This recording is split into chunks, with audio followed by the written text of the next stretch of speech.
Je vous adresse mes salutations dans le nom précieux de notre Seigneur Jésus-Christ. Message du jour, réjouissez-vous dans le Seigneur, 2.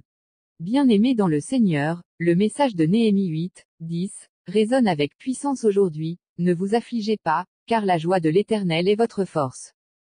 Le contexte de ce passage est marqué par une profonde émotion. Le peuple d'Israël, après des années d'exil et de désobéissance, redécouvre la loi de Dieu. À l'écoute de ces paroles sacrées, ils sont bouleversés et se mettent à pleurer. Mais le Seigneur, dans sa grâce infinie, les appelle non à la tristesse, mais à la joie. Pourquoi? Parce que le retour vers Dieu n'est pas une occasion de désespoir, mais de réjouissance. 1. La joie qui vient de Dieu. La joie du Seigneur n'est pas une émotion passagère, ni le fruit de circonstances favorables. Elle naît d'une relation authentique et restaurée avec Dieu. Lorsque nous réalisons que malgré nos erreurs, Dieu nous tend la main, nous accorde sa miséricorde, et nous offre une nouvelle opportunité, cette prise de conscience devient source d'une joie profonde. C'est une joie enracinée dans l'assurance de l'amour inébranlable de Dieu. 2. Une joie qui donne la force. Frères et sœurs, dans les moments de faiblesse, d'épreuve, ou de découragement, c'est la joie de l'Éternel qui devient notre force.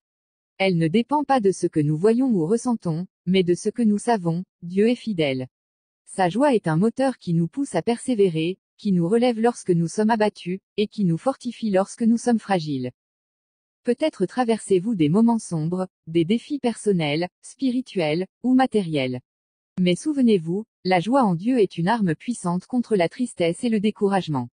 En lui, nous trouvons le courage de continuer, la lumière qui éclaire nos pas, et la force de surmonter les montagnes.